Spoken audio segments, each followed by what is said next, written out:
तो इसका वैल्यू कितना निकल के आ गया आपको 10। तो इस प्रकार से आप कॉम्बिनेशन को निकालेंगे। एक तो बात ये हो गया। चलिए आइए, तो मैथमेटिक्स क्या है, ऑब्जर्वेशन पर डिपेंडेबल है। तो सबसे पहले अगर आपसे पूछा जाए a प्लस b का होल 4 तो फिर आप रुक जाओगे कि कैसे लिखें। तो इसके बारे में हम लोग जानकारी प्राप्ति करेंगे।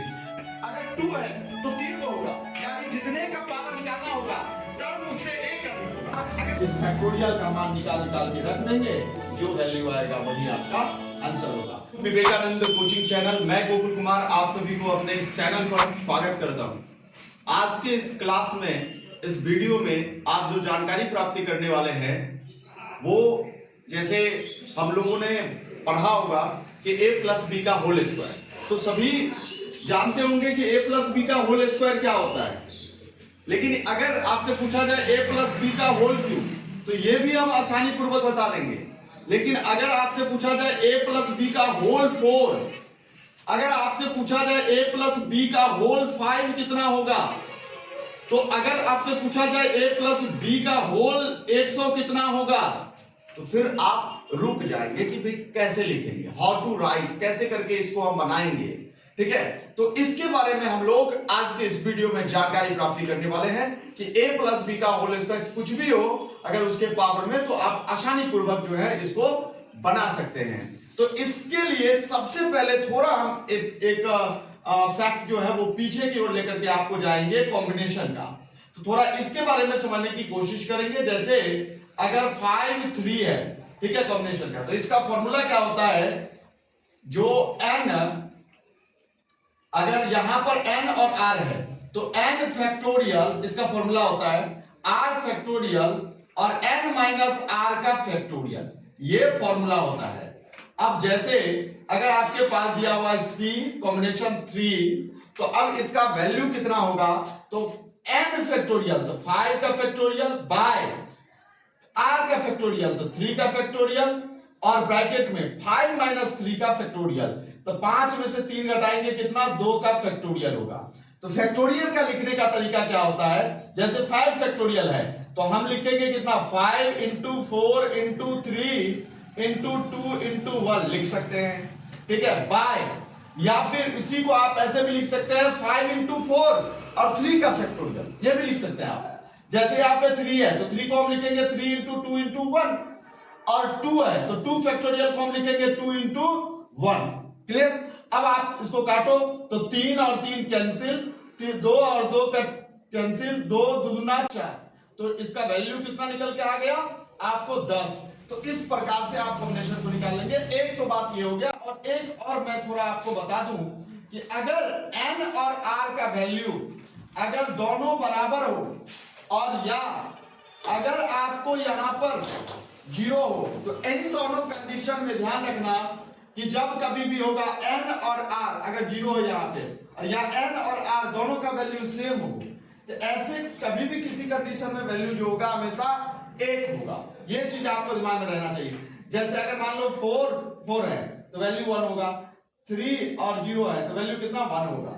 ये चीज आप जानकारी आपको प्राप्ति होना चाहिए। अगर आप इतना बात जान गए होंगे तब हम आपको लेकर के चलेंगे कि a प्लस बी का होल स्क्वायर कैसे करके फाइंड आउट करेंगे, या a प्लस बी का होल 5 कैसे करके फाइंड आउट करेंगे। तो इसके बारे में हम लोग जानकारी प्राप्ति करेंगे कि कैसे करके इसे बनाया जाए। चलिए आइए, तो मैथमेटिक्स क्या है, ऑब्जर्वेशन पर डिपेंडेबल है। तो सबसे पहले हम अगर आपसे बात करें a प्लस बी, थोड़ा समझने की कोशिश करिएगा। और इस जो टॉपिक का नाम है बाइनोमियल थ्योरम, उसी पर जो है उससे रिलेटेड हम आसानी पूर्वक निकाल पाएंगे। उस फॉर्मेट पर आप निकाल पाओगे कि a प्लस बी का होल 100 या 200 कुछ भी हो तो आप आसानी पूर्वक निकाल सकते हैं। अगर a प्लस बी का पावर 1 है तो हम इसको कितना लिखेंगे भाई, a प्लस बी लिखेंगे। अगर a प्लस बी का होल स्क्वायर है तो हमें तो पता है a square plus 2ab plus B square, इतना जानकारी है। अगर आपको a प्लस बी का होल क्यूब पूछा जाए तो भी आप तुरंत लिख देंगे कि a cube plus 3a square B plus 3b square ab square और प्लस यहां पर b स्क्वायर b क्यूब, हम आसानी पूर्वक इसको लिख पाएंगे। लेकिन अगर आपसे पूछा जाए a प्लस बी का होल 4 तो फिर आप रुक जाओगे कि कैसे लिखें। तो इसके बारे में हम लोग जानकारी प्राप्ति करेंगे। तो सबसे पहले ऑब्जर्व करेंगे कि कैसे करके ये लिखा गया है, थोड़ा समझने की कोशिश करें। जैसे a प्लस बी है, तो इसको हम कैसे समझेंगे, थोड़ा देखिएगा। यहां पर गौर करिए, a प्लस बी है, तो a प्लस बी क्या लिखा हुआ है, a और b का पावर 0, क्योंकि हम जानते हैं किसी भी संख्या का पावर अगर 0 हो तो मान हमेशा 1 होता है। अब देखो प्लस b है, तो b का वैल्यू क्या है, a का पावर 0, b का पावर 1 और a का पावर 0। तो गौर करो, क्या लिख सकते हैं कि नहीं लिख सकते हैं, लिखा हुआ है, कोई दिक्कत नहीं, क्योंकि किसी भी संख्या का पावर 0 तो मान 1 होता है, तो इसलिए है, तो इतना बराबर इतना होगा। तो अब यहां पे आप ऑब्जर्व करोगे तो आप क्या देख रहे हो, पहले वाले टर्म में देखो कि इसका पावर 1 है, तो दूसरे वाले टर्म में देखो a का पावर 0 है, लेकिन b का पावर यहां पर देखो 0 है, तो यहां पर गौर करो 1 है। तो आपने क्या देखा, पहले वाले टर्म में a का पावर जो जितना होगा, दूसरे वाले टर्म में a का पावर घटेगा, लेकिन b का पावर क्या होगा, जुटेगा। ठीक है, ध्यान रखना इस बात को। अब जैसे अगर पावर 1 है, तो देखो अगर पावर 1 होगा तो इसका मतलब 2 टर्म है, अगर 2 है तो 3 गो होगा, यानी जितने का पावर निकालना होगा टर्म उससे 1 अधिक होगा। अगर पावर क्यूब है तो टर्म क्या होगा, 4 गो। अगर पावर 5 है तो टर्म क्या होगा, 6 गो। अगर पावर 6 है तो टर्म क्या होगा, 7 गो। ठीक है, क्लियर। अब यहां पर देखो, आप गौर करो, यहां पर ऑब्जर्व करो, यहां तो समझ में आ गया। यहां पर गौर करो, यहां पर a का पावर 2, लेकिन b का पावर 0 होगा।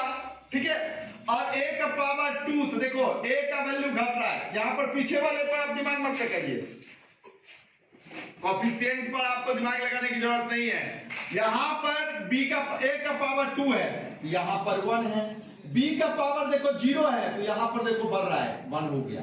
अब यहां पर दूसरे वाले टर्म में देखिए कि a का घटा है, a का यहां पर 1 था, तो यहां पर a का पावर 0 हो गया होगा, और b का देखिएगा 1 है, तो ये क्या हो गया, 2 हो गया। इसी तरीके से हम ऑब्जर्व करेंगे तीसरे वाले जो a प्लस b का होल क्यूब है, उसके बारे में समझने की कोशिश करेंगे। यहां पर देखिए a का पावर क्यूब है, तो b का पावर 0 होगा। ठीक है, तो यहां पर देखो कोएफिशिएंट के बारे में अभी आपको नहीं समझना है, अभी आपको नहीं समझना है। तो b a का पावर 3 है, तो 3 है, तो यहां पर देखो 2 हो गया, यहां पर क्या हो गया, 1 हो गया, और यहां पर 0 हो गया। ठीक है, a का पावर 0 तो मान तो 1 होता है, इसलिए लिखा नहीं है। b का पावर यहां पर 0 होगा, यहां पर 1 हुआ, यहां पर 2 हुआ, यहां पर 3 हुआ। यानी हमने क्या समझा कि a का पावर जो है वो घट रहा है हर एक टर्म में, और b का पावर क्या हो रहा है, बढ़ रहा है लेफ्ट से राइट में। ठीक है, तो इसी तरीके से कोएफिशिएंट के बारे में अभी हमने चर्चा नहीं किया है। ठीक है, अब इसमें आ जाओ, तो 4 पावर 4 है, टर्म क्या होगा, 5 गो। तो पहले देखो a का पावर कितना लिखेंगे, जितना n होगा उतना लिख दिए, b का पावर 0 होगा यहां पर। ठीक है, लिखने की जरूरत नहीं। अब क्या होगा, कोएफिशिएंट छोड़ दीजिए, कोएफिशिएंट के बारे में हम चर्चा करेंगे अभी। अगर b के बाद a के फिर यहां पर क्या होगा, घटेगा, 3 हो जाएगा, लेकिन b का क्या होगा, मान बढ़ेगा। यहां पर b 0 था, तो यहां पे 1 होगा, प्लस फिर क्या होगा, यहां पर a का 3 था, तो यहां पर क्या होगा, 2 होगा, कमेगा। अब फिर क्या होगा, b का वैल्यू क्या होगा यहां पर बाबू, तो यहां पर बढ़ जाएगा, क्या होगा, बढ़ेगा। उसी प्रकार से अब हम फिर अगले टर्म में 4 गो होना चाहिए, 1 2 3, और चौथा होगा, कोएफिशिएंट छोड़ दीजिए, कोएफिशिएंट के बारे में हम चर्चा करेंगे अभी। अगर b के बाद a के फिर यहां पर क्या होगा, घटेगा, 3 हो जाएगा, लेकिन b का क्या होगा, मान बढ़ेगा। यहां पर b 0 था, तो यहां पे 1 होगा, प्लस फिर क्या होगा, यहां पर a का 3 था, तो यहां पर क्या होगा, 2 होगा, कमेगा। अब फिर क्या होगा, b का वैल्यू क्या होगा यहां पर बाबू, तो यहां पर बढ़ जाएगा, क्या होगा, बढ़ेगा। उसी प्रकार से अब हम फिर अगले टर्म में 4 गो होना चाहिए, 1 2 3, और चौथा, तो यहां पर a का क्या होगा, कमेगा, तो 1 हो गया, कम जाएगा, 4 था, 3 हो गया, 2 हो गया, 1 हो गया। अब b का क्या होगा, वैल्यू बढ़ेगा, इसका पावर क्या होगा, बढ़ जाएगा। फिर लास्ट टर्म कोएफिशिएंट क्या होगा अभी नहीं पता, ठीक ना। अब लास्ट में अगर हम चलेंगे तो लास्ट में क्या देखोगे कि a का 0 हो जाएगा, लिखने की जरूरत नहीं है, और बी का 4 हो जाएगा। अब 5 टर्म हो गया, 1 2 3 4 5, ठीक है, क्लियर हो गया, समझ में आ गया होगा। इसी तरह से आप 5 ये वो कर लेंगे। तो ये तो हम सर समझ गए। अब समझना क्या है मेन, कि आपके ये जो कोफिशिएंट रहता है, ये इसके बारे में हम लोगों को जानकारी, ये कहां से आ गया, इसको अगर हम समझ लेंगे, उसके बाद जितने का पावर अगर आपसे पूछा जाए आप आसानी पूर्वक लिख पाओगे। तो चलिए हम चर्चा करते हैं, उसके लिए कैसे लिखोगे आप। तो इसके लिए एक बाइनोमियल थ्योरम का हम यूज करेंगे, a प्लस बी का पावर n। तो इसका थ्योरम क्या होगा, देखिएगा, c n और 0 यहां पर कोफिशिएंट के रूप में पहला वाला टर्म में, और a का पावर n और b का पावर जो भी होगा, ठीक ना, लेकिन b का पावर 0, और दूसरे वाले टर्म में क्या होगा, c n और यहां पर 0 तो 1, ठीक है, n जो भी होगा वो डालना है आपको। उसके बाद 1 इंटू a का पावर क्या हो रहा था, यहां पे घट रहा था, लेकिन b का पावर क्या हो रहा था, b का पावर अगर n था तो यहां पर क्या हो रहा था, बढ़ रहा था, ठीक है। b का पावर 0 था तो मान क्या होगा, बढ़ेगा, ठीक ना। फिर तीसरे वाले में क्या होगा, cn और यहां पर 2 हो जाएगा। फिर a का वैल्यू क्या होगा भाई, घटेगा तो 2 हो जाएगा, n-2 इसी प्रकार से। अब b का क्या होगा, बढ़ेगा तो n+2 हो जाएगा। जितना होगा डॉट डॉट चलते रहेगा। 1 का पावर 1 होगा, सॉरी 0 होगा, 1 होगा, उसके बाद 2 होगा, और इस प्रकार से ये बढ़ता चला जाएगा। अब ये यानी कहने का मतलब कोफिशिएंट इस प्रकार से इसके पीछे आ जाएगा, आपको इतना दिमाग में रखना है। तो अब चलिए हम एक क्वेश्चन को लेते हैं। क्वेश्चन ले लेते हैं, a प्लस बी का पावर अगर हम ले ले कितना, 4 ले लेते हैं। अब इसके कोफिशिएंट भी बिठा 5 ले लेते हैं, 4 तो कर ही लिया, आप निकाल पाओगे। या आप सीखना चाहो तो पहले 3 ले लो, कैसे आया, ठीक है।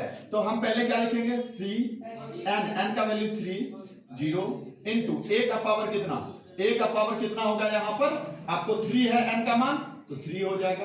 अब b का मान क्या होगा, 0, लिखने की जरूरत नहीं है, b का मान क्या होगा 0। उसके बाद दूसरे वाले टर्म में क्या होगा, n के जगह पर 3 और 0 है तो 1, ठीक है। उसके बाद इंटू a का पावर कितना, घटेगा तो 2। अब b का वैल्यू क्या होगा, बढ़ेगा तो वैल्यू 1 हो जाएगा।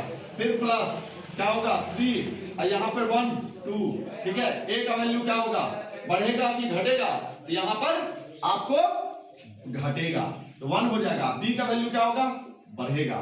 फिर क्या होगा, प्लस 3 है, पावर 3 है, 4 गो टर्म होना चाहिए, 1 2 3 और चौथा लास्ट c 3 और यहां पर क्या होगा 3, 2 था 3। उसके बाद a का पावर क्या होगा 2, घट जाएगा 0। अब b का वैल्यू क्या होगा 3 हो गया। अब आ जाओ, अब हम इसका वैल्यू निकालेंगे। अब मैंने क्या कहा था, अगर cn और 0 होगा तो मान हमेशा 1, तो यहां पर तो 1 हो जाएगा। अब a का पावर तो 3 है, a का पावर 3, लेकिन b का पावर 0 तो मान कितना 1 होगा, ठीक है।